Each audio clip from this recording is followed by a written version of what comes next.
Emergency में करूंगा कि ये जो अमेरिका का ऑयल एंड गैस का प्रोडक्शन बढ़ाऊंगा, कॉस्ट जो है यूएस जो कंज्यूमर है उसके लिए लो करूंगा और कंपेटिटिव रखूंगा। आज उन्होंने एक जुमला फिर से बोला, ड्रिल बेबी ड्रिल। उन्होंने कहा जी एग्जीक्यूटिव ऑर्डर्स दूंगा। इसके अलावा अलास्का की जो स्टेट है जो कि बड़ी क्रूशल है यूएस सिक्योरिटी के लिए, और यहाँ पे जो है वो हम जनरेट करेंगे sufficient electricity US competitive race में चाइना के खिलाफ, जो कि बहुत ज्यादा इसमें आगे निकल रहा है। इसके अलावा उन्होंने कहा जी अलास्का की जो माउंट डेनाली है उस जिसका के नाम प्रीवियसली माउंट मैकिनली था, उसका हम वापस नाम माउंट मैकिनली लाएंगे। ये इसकी हिस्ट्री ये है कि ओबामा साहब ने देनाली को 2015 में ये नाम दिया था क्योंकि वो ऑनर करना चाहते थे इंडिजिनस को यूकोन अथा बैस्कन जो थे लोग उनको, लेकिन वो कह रहे हैं जी मैं नाम ये वापस लाऊंगा। इसके अलावा उन्होंने कहा जी मैं प्रोडक्शन कॉस्ट जो है वो उसको लोअर करूंगा, एनर्जी प्रोडक्शन को बढ़ा के, ऑटोमेटिक सिटीजनशिप जो है उसको मैं खत्म करूंगा, क्रैकडाउन करूंगा इलीगल इमिग्रेशन के खिलाफ। 20,000 सीट स्टेडियम ऑफ सपोर्टर्स जो था, एक दिन पहले मागा विक्ट्री रैली जो कैपिटल वन पे मना रहा था, उसमें भी इन्होंने बात करते हुए कहा कि ये जो 4 साल में बहुत ज्यादा बिगाड़ आ गया अमेरिका में उसको हम सही करेंगे। पहले दिन से आप डिफरेंस देखेंगे, पहले वीक में आप डिफरेंस देखेंगे, most extra ordinary 100 days of US history आप देखेंगे। उसके अलावा आज स्पीच करते हुए उन्होंने कहा जी कि मुल्क के अंदर सिर्फ 2 जेंडर्स हैं, एक मेल और एक फीमेल। इसके अलावा हम पैनामा कैनाल जो है वो वापस लेंगे। मैं जो है एक पीस कीपर का रोल प्ले करूंगा। ये एलियंस जो है उनके अगेंस्ट हम फाइट करेंगे, और वो तमाम सर्विसमैन जिनको के कोविड-19 के वैक्सीन के खिलाफ बोलने के लिए हटाया गया था उनको मैं वापस लाऊंगा। इसके साथ साथ मिलेनिया जो हैं उन्होंने डॉलर मिलेनिया, और ट्रंप साहब ने डॉलर ट्रंप जो हैं ये क्रिप्टो को बूस्ट देने के लिए ये लॉन्च किए थे सोशल मीडिया के ऊपर। आज आप देखेंगे कि इसके बाद क्या होता है, लेकिन बहरहाल क्रिप्टो करेंसी की प्राइस बहुत ज्यादा ऊपर चली गई है। आज प्रेसिडेंट जरदारी और प्राइम मिनिस्टर शहबाज शरीफ साहब ने जो है बहुत मुबारकबाद दी है ट्रंप को। तो अब चलिए हम बात करते हैं अपने जो हमारे our esteemed guest mister Mark, he is with us, और हम जो है उनको खुशामदीद करते हैं। Hello Mark, how are you? Hi. How are you doing, our friend? So you have a new president. Watching the inauguration and everything about it. So Yeah, so interesting and fascinating. So what do you have to say, or what do you make out by this speech, that a very passionate speech that Mr. Trump has done? Well, it's a fairly remarkable speech. I mean, I thought that, and basically, not some things are not surprising. Basically, things that he's been talking about. Yeah. Immigration, energy, the Department of Governmental Efficiency, stopping external wars. On energy, drill baby drill, no more electric vehicles.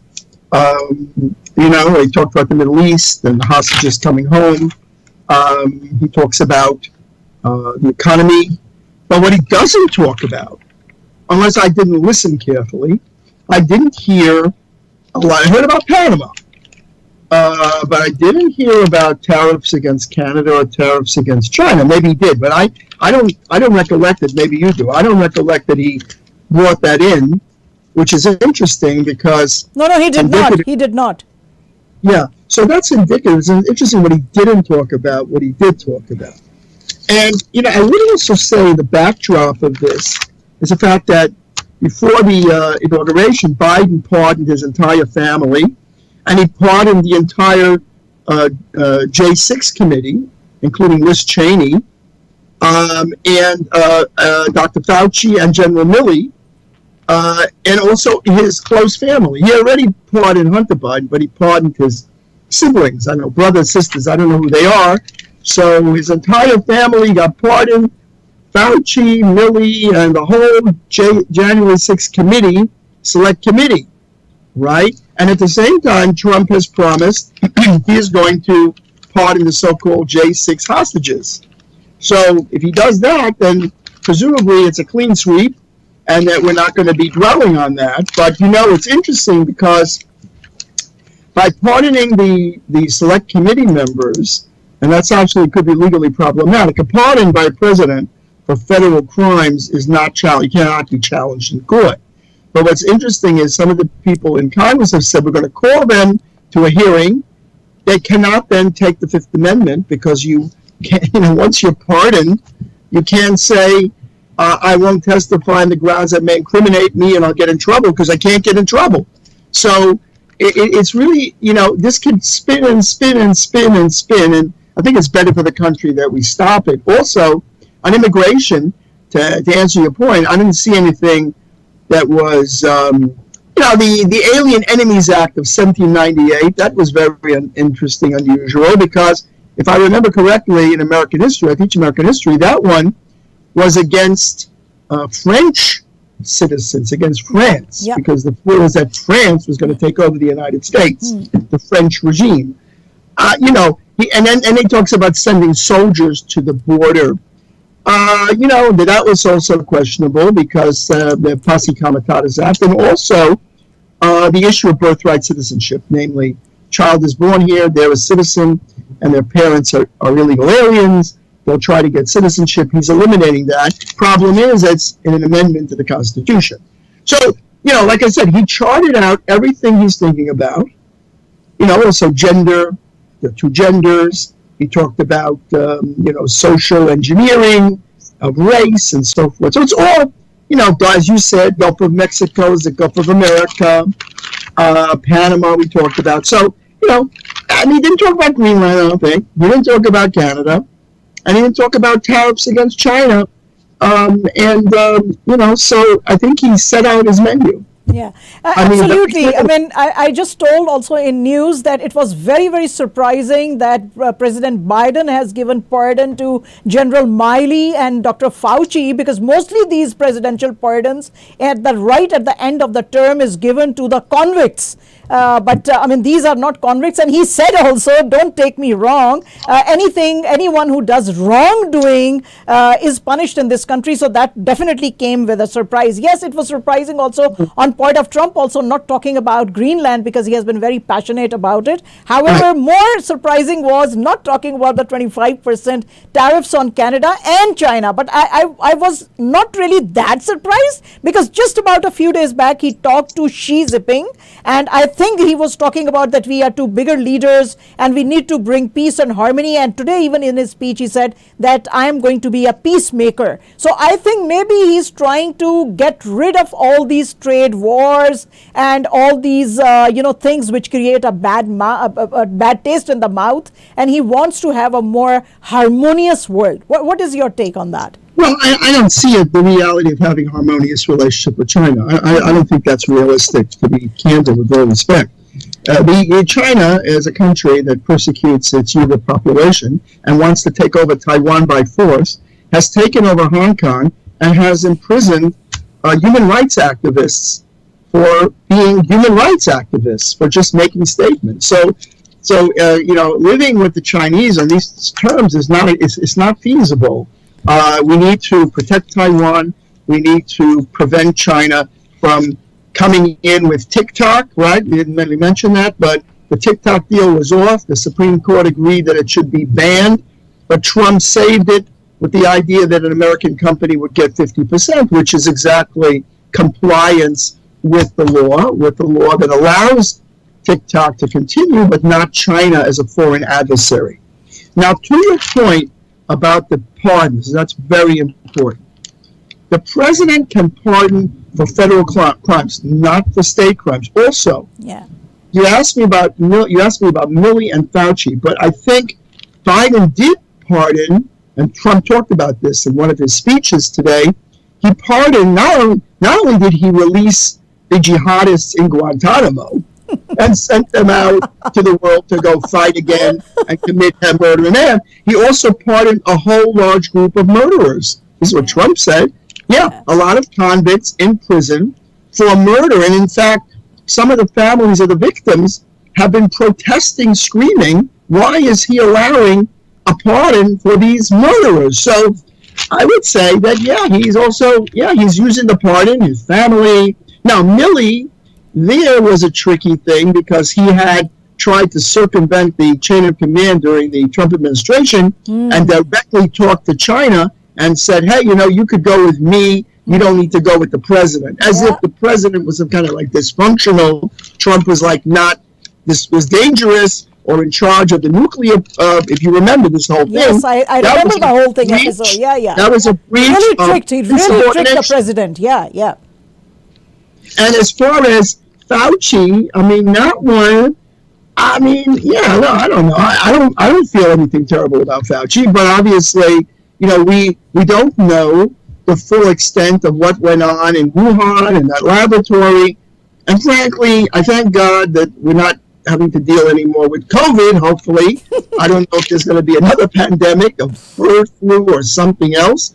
But in the meantime, I think if you want to make lemonade out of a lemon here, it looks like if everybody pardons everybody, we're not going to be spending the next 4 years bringing people to trial. Biden emptied the prisons for murderers. He emptied Guantanamo for mass murderers and jihadists, right?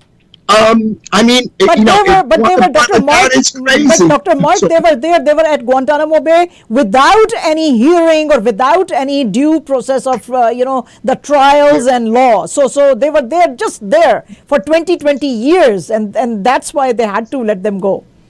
I just have to say this, okay? First of all, the issue of whether they should have been there or not been there as a matter of due process was not ever fully adjudicated. Never. The pardon avoids that because it's not challengeable. But the truth is, those jihadists are the ones who are complicit in all of these mass crimes, and they were successful, and now the entire world lives in fear of ISIS, Al-Qaeda.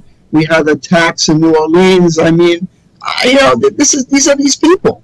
I mean, they were never adjudicated as being jihadists, etc. And I agree with you, but the question also was, it's going before the Supreme Court, is a terrorist, a so-called non-combatant or a terrorist entitled to due process of law? The Supreme Court says yes, but still, but Biden thinks, I'm just going to let him go. We don't let terrorists go. This is a crazy thing. But Dr. Mark, this was the promise of President Obama. He said when he was on election trail that he is going to shut down Guantanamo Bay, and he never did. So, I mean, it was long overdue that you were keeping people you just picked up randomly. You didn't know if they were jihadists or they were, we shouldn't be calling this word jihadist because jihad is a very different thing. Let's just say terrorists. They didn't even know they were terrorists. They were just picked up randomly from different countries. They did not have any crime history, and they were lying in that, notorious jail for 20 years without bringing them to trial, without listening to their part of the story. Most of them, they were beaten, they were raped, they were really, tortured in that prison, and that was why they had to let them go. Okay, that is a different point. But let's come back to today's speech of Mr. Obama. Do you actually think? Okay, fine, he gave a warning for the Middle East, but now the reconstruction work starts there. Do you actually think, Dr. Mark, that they are going to stop now the second war in Ukraine? Because he says that I will do it in a second. I will just pick up the phone and everything will be settled with Putin and everybody. So he said he would solve the Ukraine war in one day. So far the day's over, and there's still a Ukraine war. It's like an imponderable. I think that, he has a relationship with Putin. It depends what the solution is, and it may be not very palatable to make a solution where Putin can remain in place in parts of Ukraine. Look, this started back in 2014. It's Obama who's responsible for all these problems. He's also responsible for bad decisions in connection with stating that he was going to close Guantanamo. The American populace is not in favor of many of the things that Obama did, and one of the things Obama did was to try to enter into a nuclear deal with Iran, which is one of the most lunatic policies that the United States has ever attempted. By the way, right now, UK, France, and Germany are having meetings with Iran to renew and re-up the Iran nuclear deal. Have they lost their minds? I mean, you cannot deal with Iran. Even the deal itself was porous. It had no anytime, anywhere inspections. It had no inspections of military facilities. It was a crazy, impossible deal. They were planning a nuclear weapon.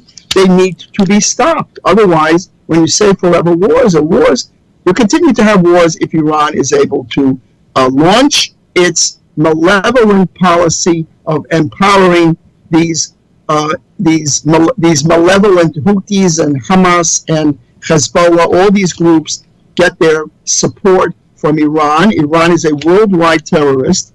and it needs to be stopped. Now, when I say you call a jihadi or a terrorist, it's not up to me. It's not me. I'm just an American with an opinion. But to me, America at the present time is in danger from this ideology. We had an attack in New Orleans, and when was it? I don't know, 2 weeks ago, 3 weeks. I mean, we had attack in Las Vegas. We had this continued problem. And it goes on and on. It's because those people who are in Guantanamo, maybe not all of them, I don't know, they have lawyers, I can assure you. They have lawyers. And unlike some countries like Russia and others where they throw people in jail never to be seen again, they were high profile. And our legal system, attempted to deal with it, whether they dealt with it properly or improperly. Dr. Mark, I wanted to add one more thing. Dr. Mark, U.S. is the biggest democracy. How can you compare yourself with Russia? How can you say that Putin puts people or Russia puts people in jail and they are never out? How can a democracy, such a huge, big democracy like U.S., even compare itself with them? I mean, you shouldn't be. I wasn't comparing us with Russia. Yeah.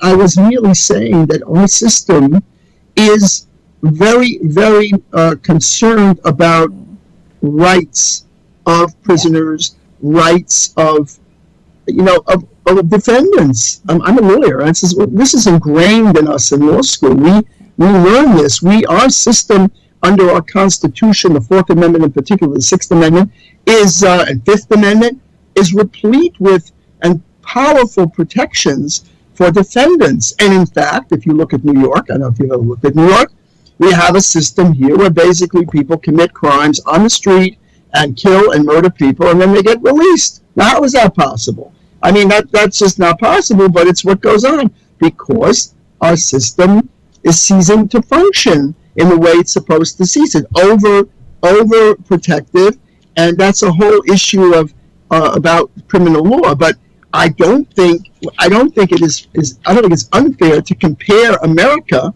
as a bastion of democracy clearly to other countries which not only don't recognize any rights. By the way, an interesting point: the Constitution of the USSR had a long provision about human rights during communism. It even had a provision that if you want to write a book, the government or the communist government would give you a printing press to write a book. This is believable? So that constitution they had and what they have right now in Russia is nonsensical. And similarly, China does not respect human rights. It's very, very clear. So what I'm saying is I'm making that comparison because at the present time in the world, you basically have a number of pinpoints of power. I mean, there's an article in the Wall Street Journal recently by Yaroslav Trofimov. It's a very interesting point. He said the world is developing into three parts: Russia, China, America, different spheres of influence. We're in the sphere of influence where we are obsessed, I say America, and I'm sure I can add Canada, and other democracies that care about freedom, care about human rights. So yes, we should make comparisons about the meaning and importance of democracy.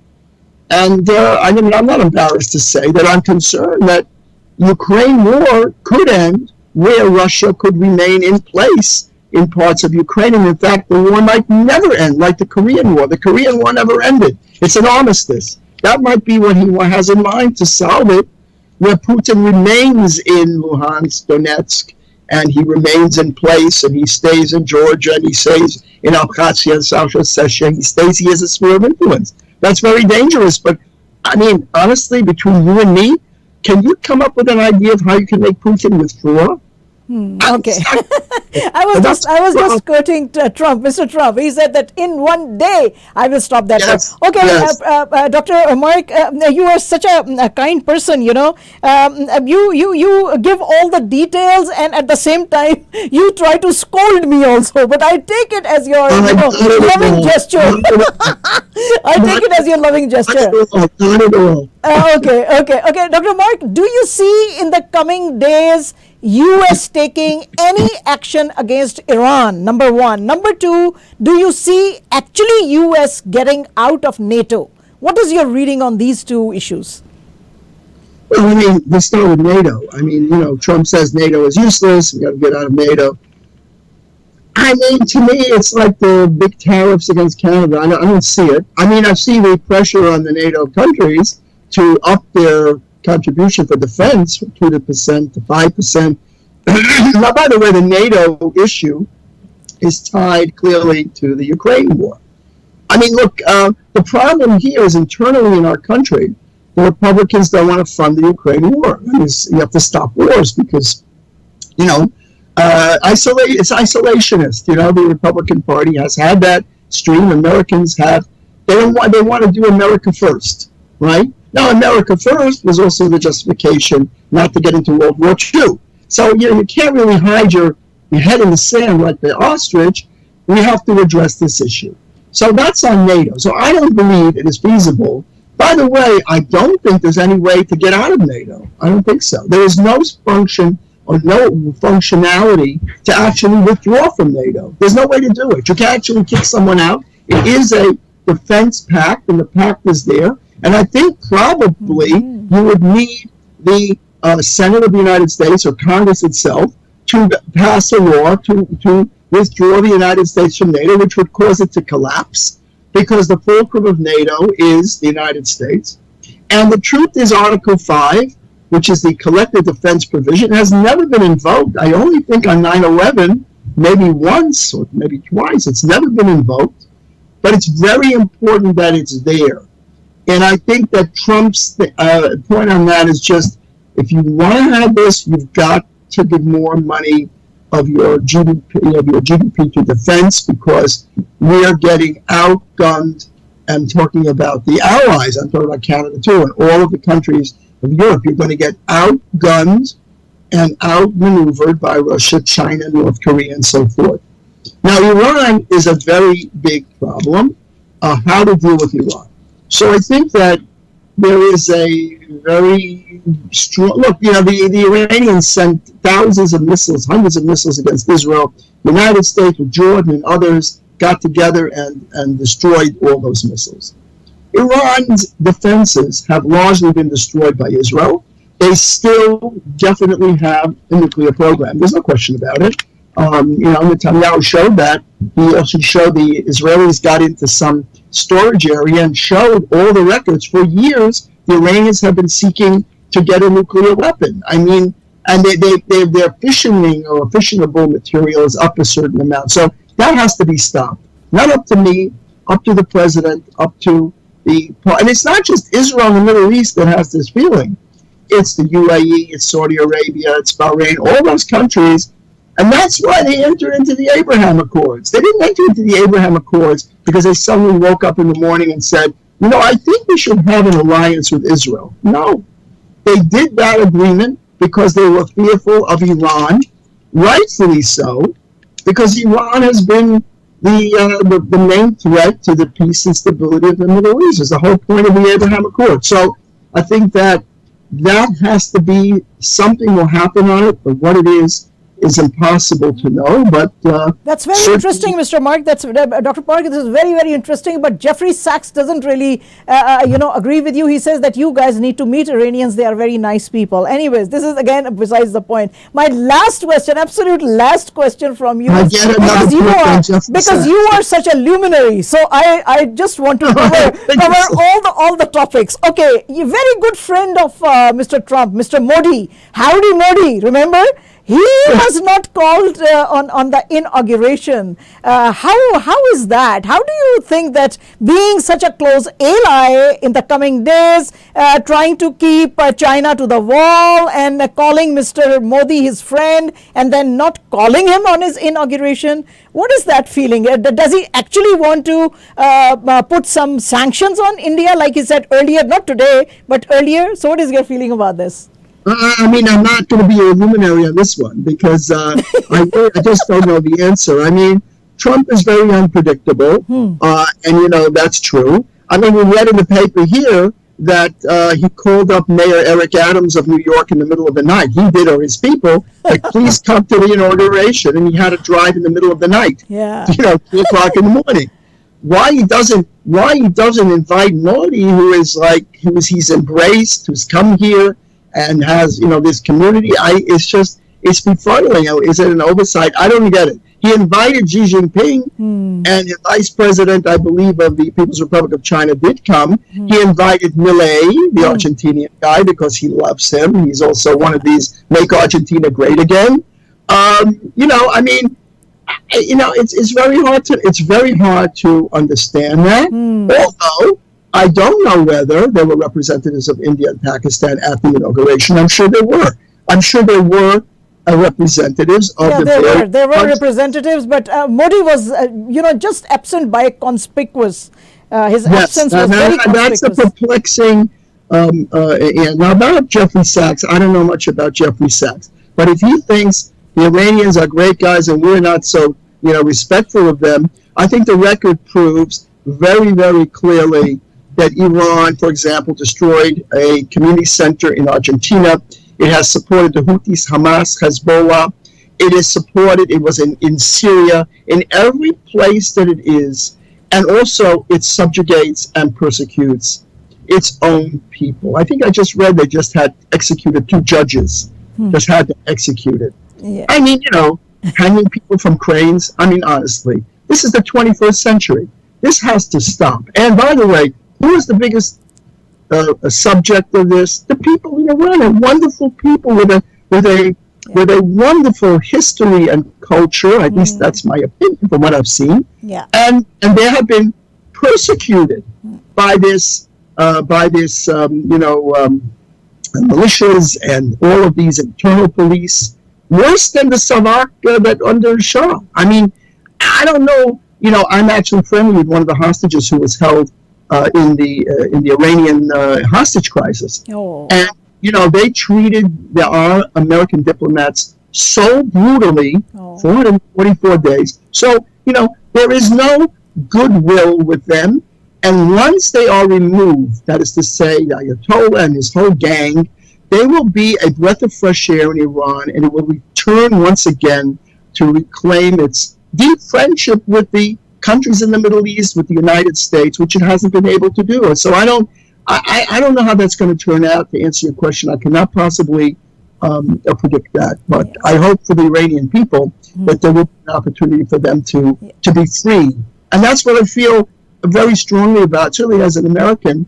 That's the American ethos, Maybe that's not how it's interpreted around the world. Okay. But that's how we feel. And that's why, I think to end with a nice point about Canada, which we didn't give enough to. Right? We haven't heard about any tariffs. I think there are going to be no tariffs. I just have I said this the first time we spoke about it. Yes, you said that. Not a chance. Not a chance. Yeah, as I said, I think for our allies, Trump is Trump. Yeah. For our adversaries, Trump is really a challenge to our adversaries, and they better watch out. Yes. In terms of Hamas, look, Hamas immediately agreed, and it's not a great deal, to trickle out 33 hostages in the first phase and have 3 released and then 98 prisoners who are murderers to be able to go back and commit murder.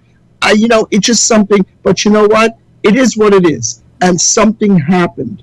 So what I'm trying to say is he said he would solve, the hostages would come out before the inauguration. Well, that didn't exactly happen, but he moved the event along. Yeah. And so I think he has the ability to do that. And I think he has a lot of, by the way, one last thing, a lot of distracting things that he talks about. So it's hard to concentrate when he brings up, Gulf of America. Then you sort of, what is it, Mark McKinley? What is this about? So he kind of puts out everything. Yeah. And then, we pick and choose. He makes 200 executive orders. But the ones he didn't do, Canada tariffs, no, 25. China tariffs, 60%, I didn't hear that. Greenland, I didn't hear that. Yeah. So there is a certain method to how he operates. Okay, and all right. just have to figure it out. Yes, Dr. Mark, thank you very, very much. It's an absolute pleasure talking to you. You were such a great, mind, and you speak so passionately about these topics. I don't think so anybody can be more knowledgeable on these issues than you, and that is why it's such a great feeling talking to you all the time. But yes, one more thing I just want to add at the end, that you said that there must be some representatives for India and Pakistan. Yes, I believe the External Affairs Minister of India was there, and then one of the richest man in world, like for example, he's the richest man in Asia perhaps, Mukesh Ambani and his wife, they were there from Pakistan, the Interior Minister Mohsen Naqvi, and the head of one of the largest parties, PPP, Mr. Bilawal Bhutto was there, but that's about it. Thank you very much for your comments. We are going to connect once again as and when Mr. Trump gives out any executive orders, which will be a source of concern in the coming days perhaps. We are going to connect with you, and thank you very, very much for your time. We are so grateful you take this time out from your busy schedule. You are such a busy person. You are a professor at the university. You have so many other things to deal with. And a lawyer, and a lawyer also, yes, and a lawyer also, and in a place like New York. For the privilege. Thank you for the privilege. No, sir, the privilege and pleasure is all ours. It's all ours. It's all ours. Thank you very much, sir. All the best, and bye-bye. See you till next time. Okay. तो ये थे जनाब हमारे साथ doctor mark, जो हैं ये lawyer तो हैं ही, लेकिन ये जो हैं न्यूयॉर्क यूनिवर्सिटी के अंदर प्रोफेसर हैं, और इंटरनेशनल रिलेशंस जो हैं वो इनकी बहुत उस पर पकड़ है, बहुत क्लोजली ये स्टडी करते हैं, जो सारे इनके जो कॉन्स्टिट्यूशन है, लॉ से जो रिलेटेड चीज़ें हैं, उनके ऊपर बहुत इनकी गहरी नज़र है. तो आज की जो हमारी ये स्पीच थी ट्रम्प साहब की, उसके ऊपर हम चाहते थे कि जो कुछ उन्होंने बातें की हैं, हम आपके साथ उनके ऊपर एक लीगल पर्सपेक्टिव, जो अमेरिकन कॉन्स्टिट्यूशन के नज़र में जो चीज़ें हैं, ये जो बाइडन साहब ने भी जो पार्डन्स भी दिए हैं और जो आज इन्होंने स्पीचेस भी की हैं ट्रम्प साहब ने, उसका कॉन्स्टिट्यूशनल क्या इम्पैक्ट हो सकता है और अमेरिकन लॉज के बारे में क्या कहता है. तो ऑफ कोर्स हमको डॉक्टर मार्क को लाना पड़ा क्योंकि उनकी बड़ी नज़र है इस पे.